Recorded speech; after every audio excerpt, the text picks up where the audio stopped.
In this Blender tutorial, I will show you how to create this realistic procedural apple material in Blender. And in this video, I'll be showing you how to create two different apple materials because we're going to be creating the main apple material, but then I'm also going to show you how to create the apple stem material as well. And then after we create the procedural node setup, I'm going to show you how to join the material together into this custom node group. So we have the overall scale, and then we also have color 1, and we also have color 2. So if I wanted like a sour apple, I could easily just make this kind of like a dark green color, or I could make this a bit more yellow, or I could make this a bit more red. Then we have the dot scale, so we can make those dots bigger or smaller, and then we also have the dots color. And then we also have some gradient settings, so we have the gradient brightness, so you can see on the top of the apple is just a little bit brighter, and then you can also make the gradient more bright or less bright. And then we also have the gradient height, so I can drag this around if I want to bring the gradient up and down depending on the size of my apple object.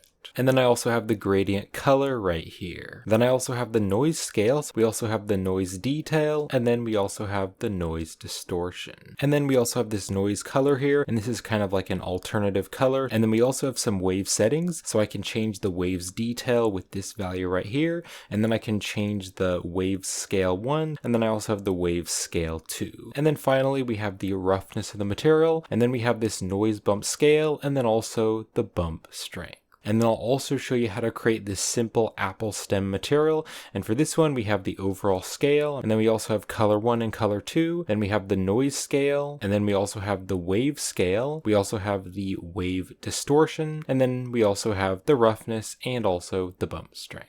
If you'd like to help support me and this YouTube channel and purchase this material, then you can get that on my Gumroad store and my Patreon page with the links in the description. And if you'd like to purchase all of my procedural materials, then definitely check out my Ultimate Blender Procedural Material Pack. And my Ultimate Blender Procedural Material Pack has all of my procedural materials pre-set up in Blender's asset browser with custom thumbnails, sorted catalogs, and customizable node groups.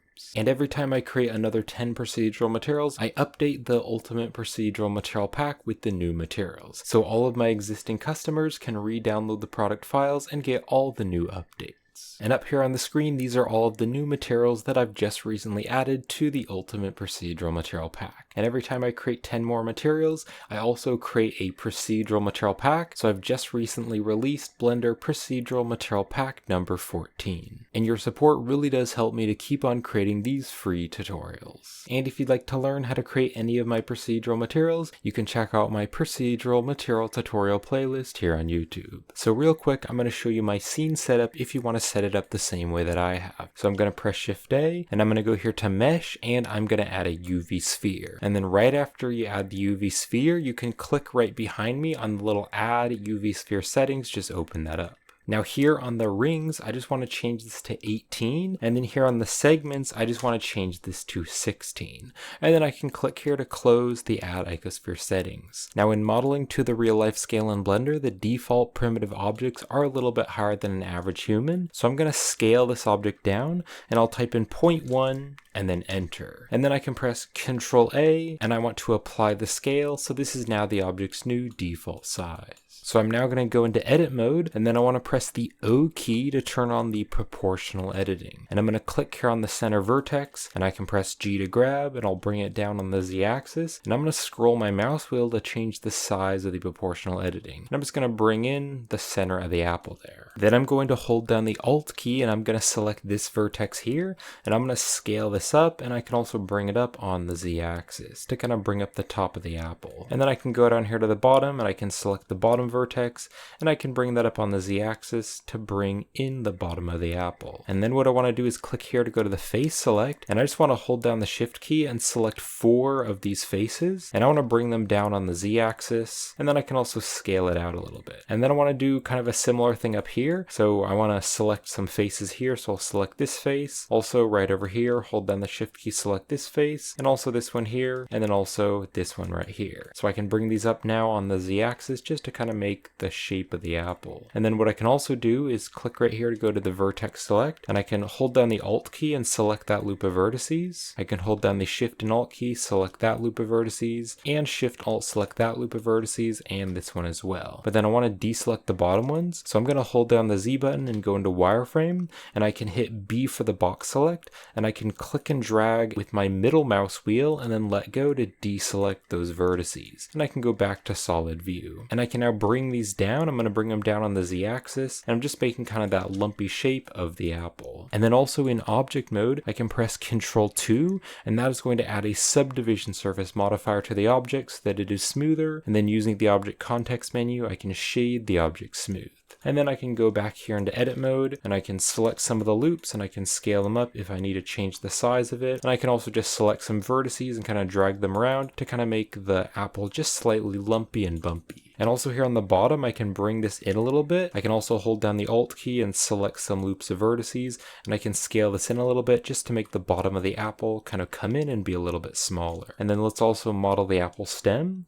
So I'll press Shift A, let's go here to mesh, and I can add a cylinder. And then right after you add the cylinder, right behind me, if you click on the add cylinder settings, just open this up. I'm going to turn the vertice count just to 12, and then I can close the settings. And then I want to scale this object way down so it's much smaller and bring it up on the Z axis. I'll scale it down even more and kind of bring it down here. And then now that I've scaled this down to a size that I like, I can press Ctrl A and I can apply the scale. So this is now the object's new default size. And then I can go into edit mode, and I'm going to click here to go to the face select. I'm going to go down here inside, and I'm going to select this bottom face, and I'll hit X to delete, and I want to delete the faces. So I can now go back up to the top here. I'm going to select the top face, and I can press 1 on the numpad to go to front view. And I want to hold down the Z button and go into wireframe. And then I will hit the O button to turn off the proportional editing, or you can click on this button here. So I can now bring this up and then hit E to extrude, and I can rotate this over and kind of scale it up, and then extrude it again and kind of scale this up. And then I want to select the entire thing with the A key, and I can scale the entire thing down and kind of bring it down here. And then I can go back into solid view, and I can select the top face, and I can kind of scale it up and bring it up a bit. And then I can press E to extrude, and then S to scale just to make that kind of smaller and kind of have a rounded top. Then if I go back to object mode, I can press Ctrl 2, and that's going to give it a subdivision surface modifier, and then using the object context menu, I can shade the object smooth. I can also go back into edit mode, and I can add a loop cut by pressing Ctrl R, and I can left click, and then I can drag this over, and then left click again to place it right up there. And then I also thought it would be nice to preview this material just on a sphere, so I'm going to press Shift A, I'm going to go here to mesh, and I can add an icosphere, and then to make the icosphere nice and round and smooth, if you open up the add icosphere settings right behind me, I'll turn the subdivisions to 6, and then I can close this. And then I'm also going to scale this object down by 0.1 so that it is smaller, and I can press Ctrl A, and I'm going to apply the scale. And then I can just move the icosphere over, and then also using the object context menu, I can shade the object smooth. Then I also added a camera, and I just pointed the camera at the objects. And because these objects are so small, I did want to turn up the focal length of the camera. So if you select the camera, you can click right here on the object data properties to go to the camera settings, and I turned the focal length up to 120 so that it zooms the camera in and it looks a bit more flat. Now for the lighting, I added these 3 different area lights right here. And then on the area light settings, I turned the shape to rectangle, and I turned up the X and Y size so that the area light is kind of long. And so for this first one, I turned the power to 12, and I placed it right here on the side and pointed it towards the front of the objects. And then I also wanted some other nice reflections, so I duplicated the area light and I turned the power to 6, and I just pointed this one kind of shining on the back, kind of like a rim light, to give some nice reflections on the back of the objects. And then I also wanted some nice reflections on the top of the apple, so I also added another area light right here, and I had this one kind of on the back pointed down. And then to get some nice realistic lighting and reflections, over here on the world, I added in this brown Photo Studio 02, and this is a free HDRI from polyhaven.com, so I'll have the link in the description if you'd like to download it. And I downloaded the 1K HDR version on Polyhaven. So once you download the HDRI, you can add a new world, and you can click here on the color, click on the little yellow dot, and you can choose environment texture, and then you can click on the open button and open up the downloaded HDRI. And then to make the HDRI a little bit less strong, I just turn the strength to 0.5, so it's not quite as bright. And then if you don't want to be able to see the HDRI in the background, you can click right up here on the render properties and you can open up the film tab and then you can check mark the transparent button. And then also to make the lighting look a bit nicer, if you go right down here to the color management, I'm using the view transform of Filmic and I set the look to high contrast to make the colors more saturated and contrasty. So I'm now going to click right up here to go to the shading workspace. So in the shading workspace, I have the 3D viewport right over here and I'm in the rendered mode, and then I have the shader editor right over here. So I'm just going to select the Apple object. I'll click on new to add a new material and I can just call this Apple. And then I can also click and drag here from the drop down and I can drop the same Apple material onto this object as well. And then I will also be using the Node Wrangler add-on in this tutorial to preview the different nodes. So if you don't have the Node Wrangler enabled, you can click here on edit and you can go to the preferences, and then over there in the add-ons tab just search for Node Wrangler and just checkmark the Node Wrangler add-on, and I'll show you how to use it in the video. So I'm going to start by creating that basic noisy wave or ring texture, which is going to start at the top of the apple and go down. So I'll press Shift A and let's go here to the search, and I'm going to start by adding a gradient texture. Let's drop the gradient here, and then because we have the Node Wrangler add-on enabled, I can Control Shift and select different nodes, and that is going to preview the node on the object. And then with the gradient texture selected, I'm also going to press Control T, and that's going to add the texture coordinate and mapping nodes. And then I want to use the object coordinates because the object coordinates is going to place the textures on the object more evenly. So let's put the object into the vector of the mapping, and then this texture coordinate and mapping, we can plug all of the different textures up to the texture coordinate and mapping, and this way we can use the scale to change the overall size of the entire material. Now here on the gradient texture, right now it starts out as black and then it goes to white, but I instead want to click on the linear here and I want to change it to radial instead. So this way now if I look here on the side of the apple, it starts out as black and then as it goes around it gets lighter. Now I want to have many different waves, so I'm going to press Shift A, let's go to the search, and I'm going to search for the math node, and let's put the math node after the gradient texture. And then here on the add, I want to change this to multiply, so under functions you could change it to multiply. Then I'm also going to take this multiply, I'll press Shift D to duplicate it, and I'm going to drop it here after the first one. And then this one I want to click on the multiply and I want to change this to ping pong. So here under rounding you can choose ping pong. And then here on the ping pong I just want to make this scale value set to 1. So now I can take this multiply and I can turn it up. You can see as I turn it up it's going to add more and more of those lines. So I'm going to turn the multiply value to 12, and that is a size that I like. So now we have a bunch of little waves or rings which are going down the apple. Now I want to distort these rings or waves because right now they're very smooth, but I want to make them very distorted and noisy. So I'm going to press Shift A, let's go to the search, and I'm going to search for a noise texture, and let's drop the noise texture underneath the gradient texture. And then I want to plug the mapping up to the vector,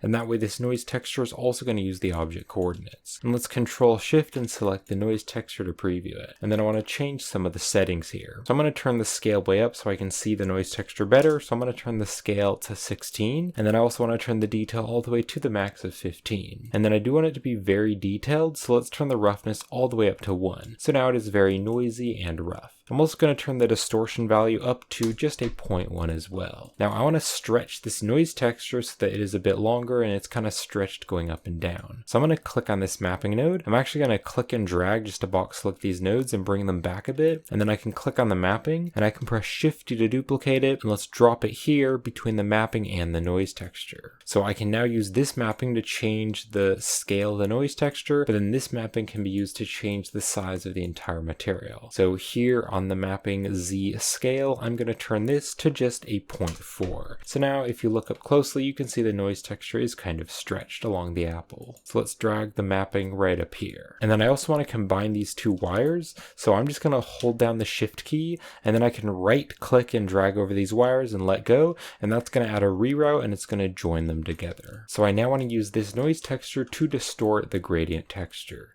So I'm going to press Shift A, let's go to the search, and I'm going to search for the mix node, and let's drop this here, and then I want to click on the float and I want to change this to color instead. And I want to put this mix node in between the two math nodes, so just stick it right there. And then I want to take the noise texture, I'm going to take the factor and I'm going to put that into color B, and this multiply here, that's going to go into color A. So now that I've done that, you can see that those waves are very noisy and distorted. And as I turn the factor up, it's going to move it around. And it's also going to distort it more and more. Now, as I turn the factor up, you can see it's rotating the waves around. And so to fix this, I want to click on the mix here, and I'm going to change it to linear light. So I can now turn up the factor, and it's just going to distort it, but it's not going to move the waves around. So I'm going to turn the factor all the way up to 1 for now. So you can see now it looks very noisy. But I want to make it even more noisy because I want it to be pretty hard to see where the waves are. So I'm going to click on this multiply, and I'm going to press Shift D to duplicate it, and I'm going to drop it here in between the noise texture and the linear light. So this way we can use this value here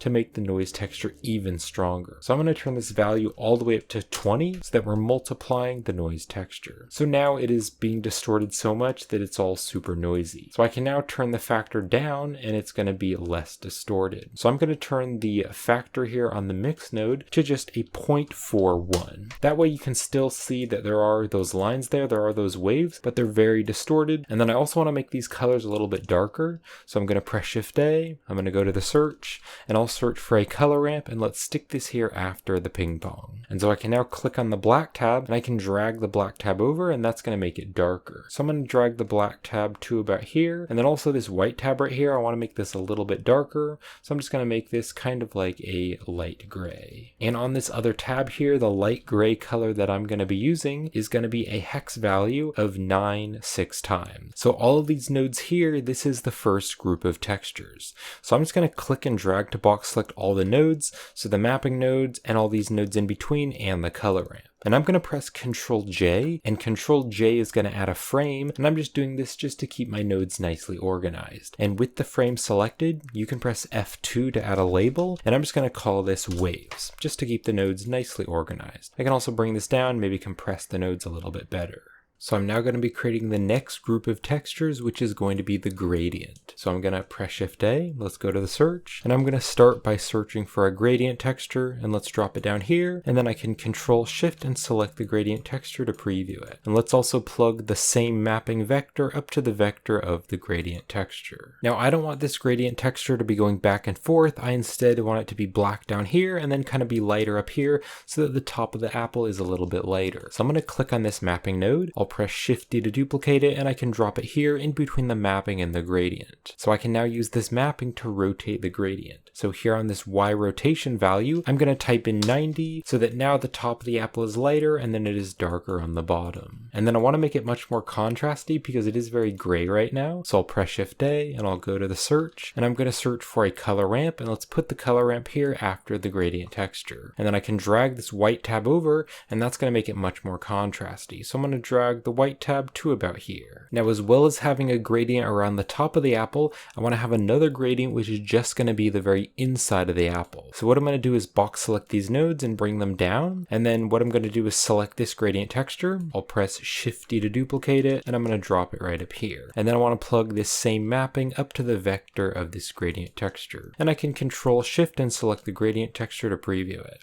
Now to make this gradient texture so you can only see it there in the very center, I'm going to click on the linear, and I'm going to change it to the spherical instead. And then I need to make it much more contrasty, so I'll click on this color ramp, I'll press Shift D to duplicate it, and I can drop it up here. And then with this color ramp selected, I can hit the backspace, and that's going to reset the color ramp. So I now want to drag this black tab way over here, and then I also want to drag the white tab out just a little bit, but I mostly want to drag the black tab way over. And now that I've brought the black tab way over here, you can see there's just a little bit of white in the center, but then it is mostly black. Now, if you don't drag this black tab over far enough, then if you go right down here, you might see some little lighter areas and a lighter area down there. So what you can do is just drag this over a little bit farther. I want to drag this over so it's just like about there. So you can just see a little white area there, but then it is black around the rest of the apple. So I now want to mix these two gradient textures together so that we have a little bit of a lighter spot on the top of the apple and then also the even lighter spot inside the apple. So I'll press Shift A, let's go to the search,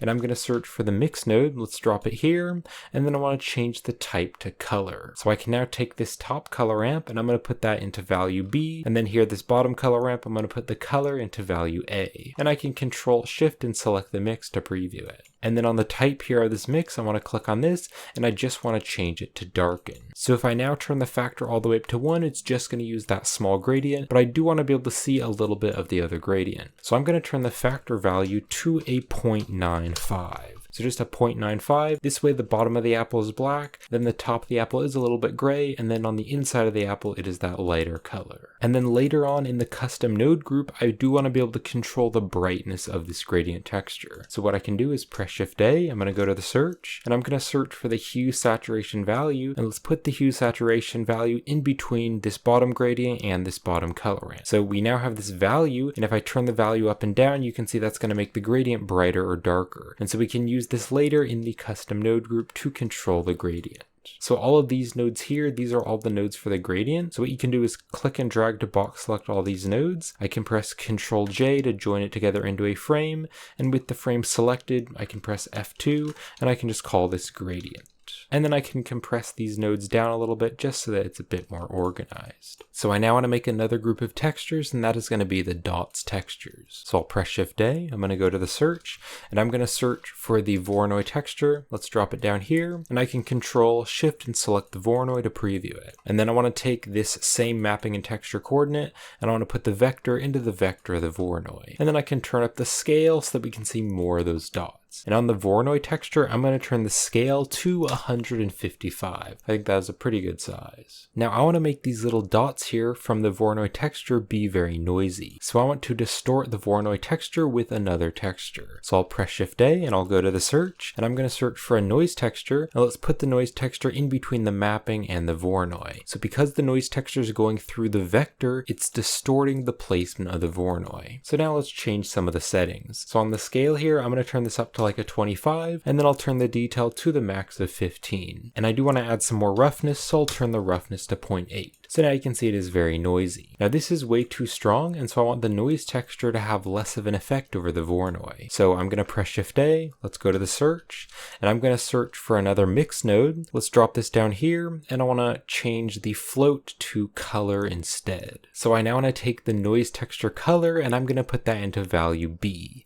Then I want to take the mix node, and I want to put that there into the vector of the Voronoi. And then I'm mixing the noise texture with the original mapping, which isn't distorted. So let's take the vector here from the mapping, and I can put that into value A. So now if I drag the factor around, if I drag the factor all the way to 0, it's not being distorted at all. But then as I turn the factor up, it's going to be more and more distorted. And then also when I drag this around, it is moving the texture around a lot. So let's click on the mix here, and I can change this to linear light instead. And this way I can drag the factor, and it's still going to distort the texture, but it won't be moving the texture around quite as much. So then I want the distortion to be very subtle. So let's turn the factor to a 0.01, just a 0.01. So now if I zoom in closely, you can see the little dots of the Voronoi, but they are very noisy and distorted. And then I want to make the dots texture much more subtle. So I'll press Shift A, I'll go to the search, and I'm going to search for a color ramp, and let's put the color ramp after the Voronoi texture. And then I want to drag the white tab out, and that way the dots are going to be much smaller. So I'm just going to drag the white tab to about here, and then on the black tab, I can drag this over just a little bit, but then on this black tab, I want to make this much more of a light gray. And if it is lighter, then it's going to be harder to see in the final material. And if you want to use the exact same light gray color, you can click here on the color and go to the hex value, and you can punch in B5, B5, B5. So now we just have some subtle little dots here and there on the apple. So these are all of the nodes for the dots texture. So I'm going to click and drag to box select these nodes, and I can press Ctrl J to join it together into a frame. And with the frame selected, I can press F2, and I can just rename this to dots. Now the last group of textures that I want to create is just some overall noise over the entire apple. So I'll press Shift A, I'm going to go to the search, and I'm going to search for a noise texture. Let's drop this here, and I can Control Shift and select the noise texture to preview it. And then I also want to take the same mapping, and let's put that into the vector of the noise texture. And then let's change some of the noise texture settings. So I want to turn the scale pretty big, so I'm going to turn it up to like a 60 so you can see lots of the noise. And then I want it to be very detailed, so let's turn the detail all the way to the max of 15. And then I do want it to be very detailed, so here on the roughness, let's also turn this up to a 0.87. So now it is very detailed. Now I want to change the colors of this to make it more gray, so I'll press Shift A, let's go to the search, and I can search for a color ramp, and let's put this after the noise texture. I'm just going to drag this over here, and then I can change the colors. So I'm actually going to flip the values, so I'm going to drag the black tab to about here, and then I'll drag the white tab over to about here. And I think I'll drag this black tab over just a little bit more. And then I want to make it more gray, so I'm going to click on the black tab here, I'm going to click on the color, and I'm going to make this kind of like a light gray, so it's a very subtle noise. And if you want to use the exact same light gray color that I'm using, you can click on the color and go to the hex, and you can punch in B4, B4, B4. So now we just have this very subtle noise texture. So I can click and drag to box select these two nodes, and I can press Ctrl J to join it together into a frame, and I'll click on the frame and press F2, and I can just call this noise. So we're going to use this noise texture as the base texture of the Apple material. So what I can do is press Shift A, I can go to the search, and I can search for another mix node. Let's drop this down here, and I want to click on the float, and I want to change it to color instead. And because I'm going to be creating a custom node group for this Apple material, I want to be able to have custom values for the colors. So I'm going to take this color ramp color, and I'm going to put this into the factor, and then this way we have color A and color B, and those can be the custom colors. So I'm going to Control Shift and select the mix to preview it. So by putting this color ramp into the factor, that's telling it where it's going to be color A and where it's going to be color B. So I can drag this mix up here. I'm also going to drag the principled shader over, and then here on the mix we can make the colors. So here on color A, I'm going to make this fully black, and then here on color B, this is going to be the main base color for the Apple. So I'll click on this color, and I'm going to make this kind of like a dark red color, and it's going to be very slightly towards the pink. And I'm going to make it kind of like a dark red. And if you want to use the same exact red color that I'm using for this Apple, then you can click on the color here and go to the hex, and you can punch in a hex value of 810021. So this is the base red color for the Apple. And if you want to make this a different type of apple, like maybe a sour apple, then you could make this kind of like a dark green, or you could make it kind of yellow or orange, or you could make it a little bit more towards the purple. So I now want to mix in all of the other groups of textures that we've created. So the first group of textures that I want to mix in is the dots. So I'm going to bring this mix down here, and then I can select the mix, and I'll press Shift D to duplicate it, and let's drop it here after the first one. And then I want to take this mix node here, and I want to put this into color B, and then I want to take the dots color ramp, and I want to put that into the factor. And because this color ramp right here, if I Control Shift and select it, it has these little gray dots. The gray dots is going to tell it to be color A. So here on color A, we can change this color, and that's going to be those little dots. So here on color A, I want to make this kind of a tannish peachy color. And if you want to use the exact same color that I'm using for the dots on the apple, then you can go over here to the hex value, and you can punch in EB A382. So the next group of textures that I want to mix in is the wave textures. So what I'm going to do is click on this mix, and I'll press Shift D to duplicate it, and let's drop it here after this mix here. And then I want to take the waves color ramp, and I want to take the color, and I want to put this into the factor of this other mix. And then I want to take this mix here, and I want to put that into value A. So now here on value B, this is going to be the color of those waves. So if I like make this a really bright color, you can kind of see what it's doing. So for this color, I'm actually going to have it a similar color as this peachy color. So I can actually click and drag just to drop the same color right in here. But then I want to change the color a little bit. So I want to make it a little bit darker and a little bit more saturated. And if you want to use the same color that I'm using, then here on color B, you can go to the hex value, and you can punch in DA8661. So now if you zoom in closely to the apple, you can see that there's all that little wavy noise going up and down the apple. So I now want to mix in the last group of textures, and that's going to be the gradient here. So I'm going to bring these nodes back so I have more space, and I can click on the mix, and I'll press Shift D to duplicate it, and let's drop it here after this one. So I can now take the darken here from the gradient, and I can put that into the factor of this last mix here. And then I want to take this mix node here, and I want to put that into color A, so we can now change color B, and color B is going to be the color of that top gradient. So I'm going to make this kind of an orangey yellowy color, kind of brighter, and a little bit more saturated. So kind of just like a nice yellow-orange. And if you want to use the same color that I'm using for the gradient, you can go over to the hex value and you can punch in FF A247. So I can click and drag to box select all the mix nodes. I'm going to bring them up, and then I'm just going to kind of align them together just to keep my nodes nicely organized. So we've now mixed all the colors together. So we can now take the result here from the last mix, and let's put that into the base color, and then I can Control Shift and select the principled shader to preview it. And that is going to be the base color for the apple. And this is definitely starting to look like an apple. So I now want to add in a noise texture into the roughness so that some parts are more rough and other parts are more shiny. So I'm going to take this noise right here, I'll take this color, and I'm going to bring out a wire and I'm going to put this into the roughness of the principled shader. But then I want to make this much more shiny, so I'll press Shift A and I'll go to the search, and I'm going to search for a color ramp, and let's put the color ramp between this noise texture here and the roughness. So if I make the colors brighter, they're going to be more rough, but if I make the colors darker, they're going to be more shiny.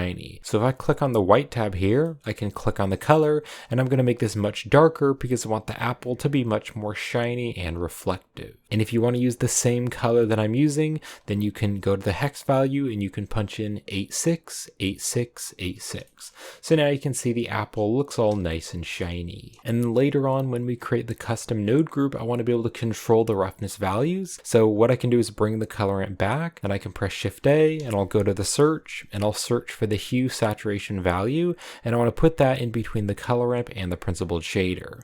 So the value is going to make it lighter or darker, so I can drag this around and it's going to make it more shiny or more rough. So we can use this later in the custom node group. And then I also want to put the noise into the normal just to give a subtle little bump on the skin of the apple. So I'm going to take the same color ramp right here, the same one that we used for the roughness, and I'm going to put the color of the color ramp into the normal here. And then we need to convert it to normal data because there's some weird shading issues.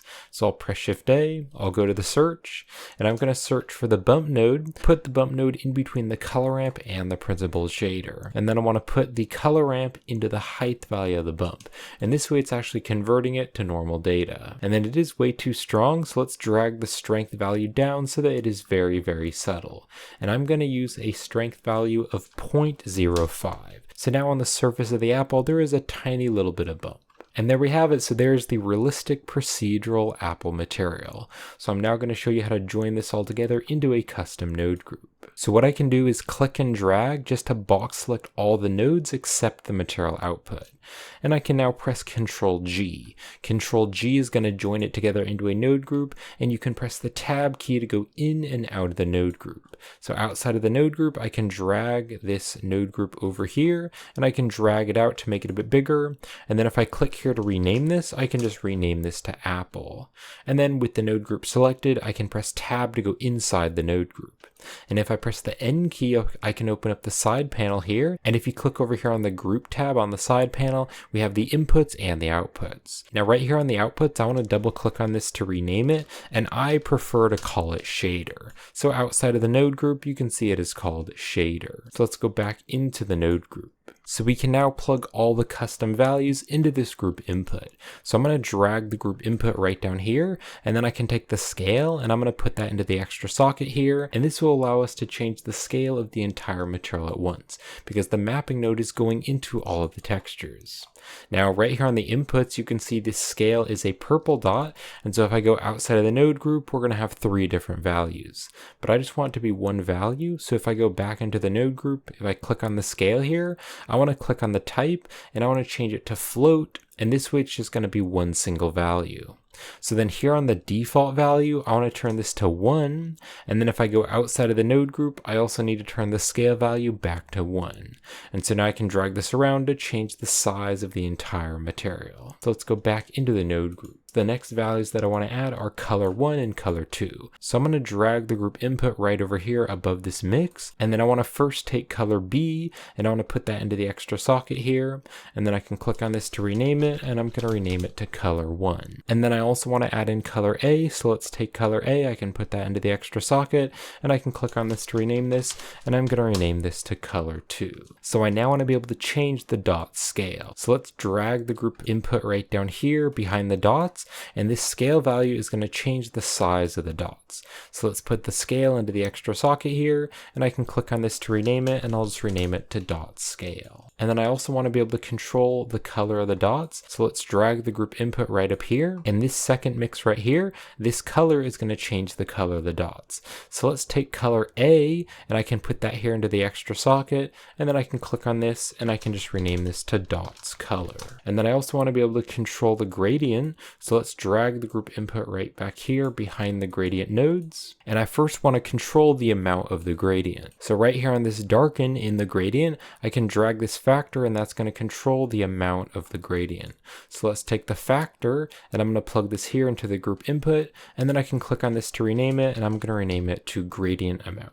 And then I also want to be able to control the brightness of the gradient, and so we added this hue saturation value, and I can turn this up or down to make the gradient more bright or less bright.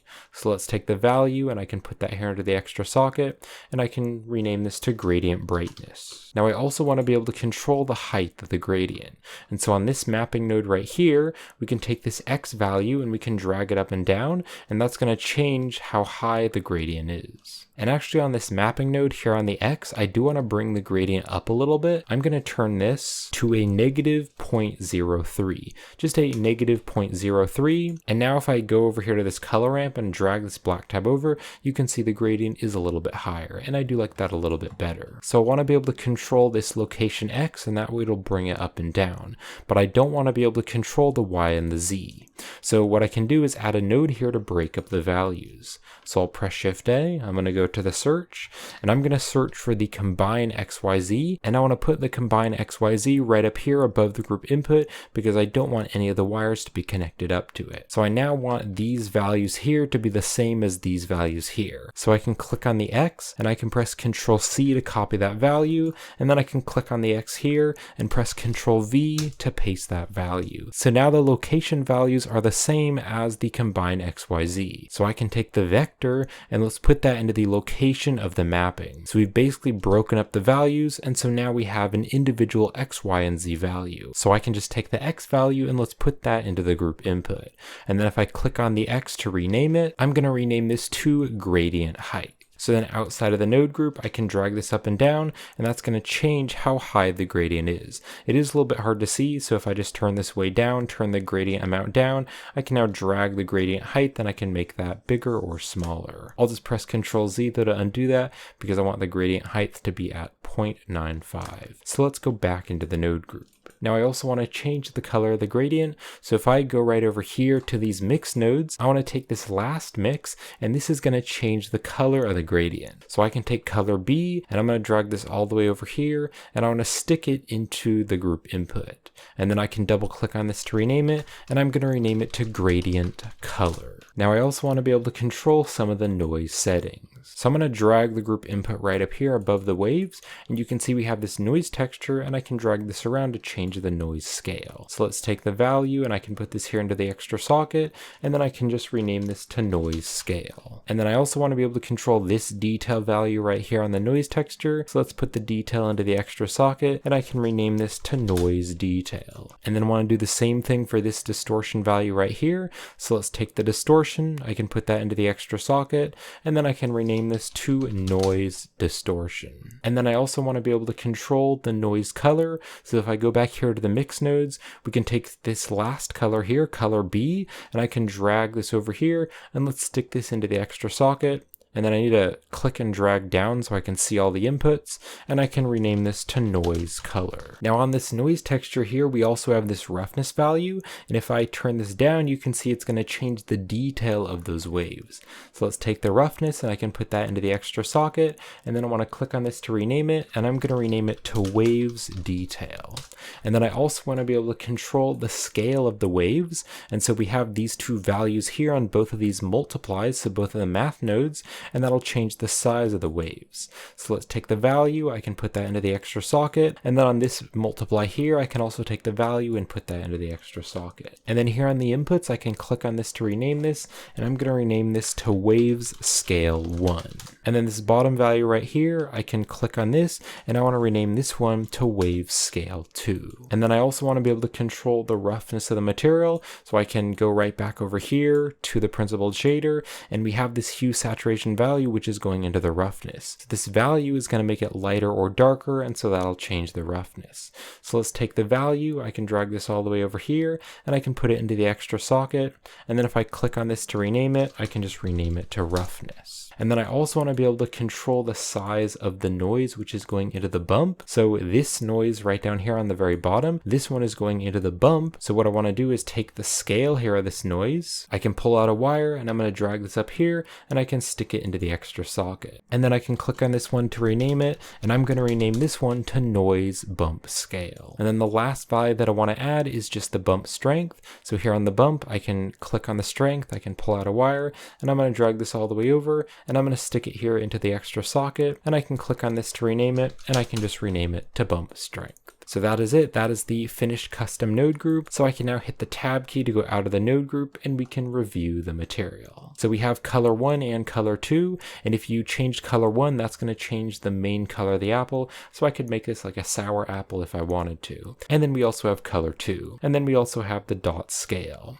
Then we also have the dots color, and then we also have this gradient amount, so you can see the gradient more. Then we also have the gradient brightness, and then we also have the gradient height. And this is also useful if you have a bigger apple or a smaller apple. And then we also have the gradient color. Then we also have this noise scale, and we also have the noise detail, and we have the noise distortion. And then we can also change the noise color. And some apples kind of have like a yellow noise color, so you could change that to yellow or green if you wanted to. And then we also have the waves detail, and then we have some different wave scale, so the wave scale 1, and then also the wave scale 2. And then we also have the roughness of the apple, and we also have the noise bump strength, and then finally we have the bump strength of the apple. So that is the finished procedural apple material. So we're now going to be creating the procedural apple stem material. So I'm just going to select the apple stem, and then let's click on new here to add a new material, and then I can just rename this material to apple stem. So I'm going to start by pressing Shift A. Let's go to the search, and I'm going to search for a noise texture, and let's drop the noise texture right down here. And then with the noise texture selected, I'll press Control T. That'll add the texture coordinate and mapping. And I also want to hold down the Control and Shift key and select the noise texture to preview it. And I can zoom in here to the apple stem. And then I want to use the object coordinates, so let's put the object into the vector, and the object coordinates will place the texture on the object more evenly. And then let's change some of the noise texture settings. So I'm going to turn the scale up to 60, and then I also want to turn the detail up, so let's turn the detail to the max of 15. Now I also want to create a wave texture so that we have some little waves going up and down the stem, and then we'll mix them together. So I'll press Shift A, let's go to the search, and I can search for the wave texture. Let's drop this down here, and then I want to plug the vector up to the vector of the wave texture, and I can Control Shift and select the wave texture to preview it. And then let's change some of the settings. So I'm going to turn the scale to 75, and then I want to make it a bit distorted. So this distortion value here, I'm going to turn to 22. And then I'll turn the detail all the way to the max of 15. And then here in the detail roughness, I'm going to turn this up to a 0.6, so there's just a bit more detail. So I now want to mix the noise texture and the wave texture together. So I'll press Shift A, let's go to the search, and I can search for the mix node. Let's drop this here, and then I want to click on the float, and I want to change it instead to color. And then I want to take the color of the wave texture, let's put that into color B, and then I want to take the factor of the noise texture, and let's put that into color A. And then I want to Control Shift and select the mix to preview it. Now I just want to add the dark values, so if I click on the mix here, I can change this to darken. So now as I turn the factor up, it's going to add more and more of the dark values from the wave texture. So here on the factor, I'm just going to turn this to a 0.13, and that way it is kind of subtle, but you can see a little bit of waves in there. So I now want to add this into the base color. So I can take the darken result, and let's put that into the base color, and I can Control Shift and select the principled shader to preview it. And then I want to make it more contrasty because it's very gray. So I'll press Shift A, and I'll go to the search, and I'm going to search for a color ramp, and let's let's drop the color ramp right here after the darken. And then I can drag these tabs together, and that's going to make it more contrasty. So I'm going to drag the white tab and the black tab closer together so it's more contrasty. Now I want to be able to control the colors in a custom node group. So I'm going to click on this darken. I'll press Shift D to duplicate it and drop it here. And then I can click on the darken and I can change it back to mix, which is the default. And I want to put the result here into the base color. Now the factor is going to determine where it's going to be color A and where it's going to be color B. So we can take the color ramp color and let's put that into the factor. So now here we can make the two colors. So on the first color, I'm going to click on this and I'm going to make this fully black. And then here on the second color, color B, I want to make this a dark red color. So you can make it kind of orange and then make it darker. And if you want to use the exact same colors that I'm using here on color B, you can go to the hex and you can punch in 3C170F. And then here on color A, I actually do want this to just be a very, very dark gray color. And the hex value that I'm using is 160703. And then the result is going into the base color. Now I also want this to be able to control the roughness. So let's take the darken result and I can put that into the roughness value. And then I want to add a color ramp to control the colors. So I can click on this color ramp. I can press Shift D to duplicate it and drop it here before the roughness. And then I'll hit the backspace with the color ramp selected to reset the color ramp. Now here on this black color, I'm going to click on this and I'm going to make this a bit brighter because if the colors are brighter, they're going to be more rough. So I just want this to be kind of like a light gray, so the apple stem is kind of rough. And the hex value that I'm going to be using on this light gray color is going to be 9F, 9F, 9F. Now this apple stem is very smooth and so I want to make it kind of bumpy. So I'm going to first take the result here and I'm going to put this into the normal to give it some bump, but then I need to convert the color data into normal data. So I'll press Shift A, I'll go to the search and I'm going to search for the bump node and let's put the bump node in between the darken and the normal. And then I want the result here to be going into the height value of the bump. And then I can just drag the strength around and I want it to be pretty subtle. So I'm just going to turn the strength to like a 0.2, but now it looks kind of bumpy. And then I want to add the waves as well into the normal. So let's click on the bump and I can press Shift D to duplicate it and I can drop it right here after the first one. And then I want to take the wave texture color and I want to put that into the height value of this bump. And I'll leave the strength at 0.2 because I think that's a good amount of bump. So the material is almost finished, but there is just one more thing that I want to do. I want to make the waves look like they're kind of stretching along the apple stem. So I'm going to click on this mapping node. I'll press Shift D to duplicate it and drop it here before the first one. So this mapping node can change the entire scale of the material, but we can now use this mapping node to kind of stretch the texture. So what I want to do is take this mapping node. We want to take the scale Z and I want to turn that down and that's going to kind of stretch the texture up. So I'm just going to turn it to like a 0.5 and now it looks like the texture is kind of stretching up because the apple stem is going up. So that is it. That is the procedural apple stem material. So I'm now going to join this together into a custom node group. So I'm just going to click and drag just to box select all these nodes except the material output, and I can press Control G. Control G will join it together into a node group, and I can press the Tab key to go in and out of the node group. So I'm going to drag the node group over here, and I can drag it out to make it a bit bigger, and then I can click here to rename it, and I can just rename it to Apple Stem. And then I can hit the Tab key to go into the node group. And if you press the N key, that'll open up the side panel. And if you click here on group, we have inputs and outputs. And here on the output, I want to double click on this to rename it. And I'm going to rename it to shader because I like that better. So then right over here, we have the group input and we can put all the values into the group input. And that way we'll be able to control them outside of the node group. So I first want to take the scale and I want to put this into the group input to control the overall size of the material. And if I click here on scale, I want to click on the type here and I want to change it to float. And that way it's just going to use one single value. And then here on the default value, I can just turn this to 1. So that's the default value. And then if I go outside of the node group, I just want to take the scale here and I just want to turn that to 1. And then I can go back into the node group. Now I also want to control the colors, so let's click on the group input and I can drag it right over here. And then I want to take color A, put that into the extra socket, and also color B, put that into the extra socket. And then if I click here to rename these in the inputs, I can rename this one to color 1 and also this one to color 2. Now I also want to control the scale of the textures, so let's drag the group input back, and then I can take the noise texture scale, let's put that in there into the extra socket, and I can click on this to rename it, and I'm going to rename it to noise scale. And then I want to change the wave scale as well, so let's take the scale from the wave texture, put that into the extra socket, and here on the scale, I can just rename this to wave scale. And then I also want to be able to control the distortion of the waves. So let's take the distortion value, I can put that into the extra socket, and I can click on this to rename it, and I can rename it to wave distortion. And then I also want to be able to control the roughness of the material. So right over here on this roughness value, I can just make the values lighter or darker, and that'll make it more rough or more shiny. So I'll press Shift A, let's go to the search, and I can search for a hue saturation value, and let's put this in between the color ramp and the roughness. So this value is going to make it lighter or darker, so we can take the value and we can plug this here into the extra socket. And I can click on this to rename it, and I'll rename it to roughness. And then the last one that I want to add is the bump strength, so I can drag the group input down here, and you can see both of these bumps are at a value of 0.2, so I can put them into the same socket. So I'll put this strength value here into this one, and then this one here, I'll put that into the same socket.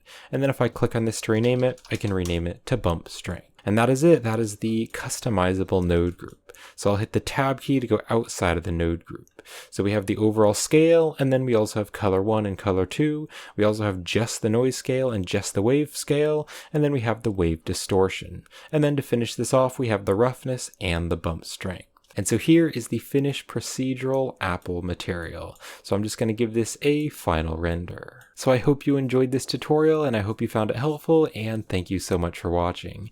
And if you'd like to help support me and this YouTube channel and purchase the procedural material, then you can get that on my Gumroad store and my Patreon page with the links in the description. And if you'd like to purchase all of my procedural materials, then you can check out my Ultimate Blender Procedural Material Pack. And in my Ultimate Procedural Material Pack, you'll get all of my procedural materials pre-set up in Blender's asset browser with custom thumbnails, sorted catalogs, and customizable node groups. And I've just finished creating another 10 procedural materials, and so I've updated my Ultimate Procedural Material Pack with all of these new procedural materials. So all of my existing customers can re-download the product files and get all the new updates. And I've also just released my Procedural Material Pack number 14, so if you'd just like to purchase my most recent 10 materials, then you can check out that material pack. And if you'd like to learn how to create any of my procedural materials, you can check out my procedural material tutorial playlist here on YouTube. So I hope you enjoyed this, and thank you for watching.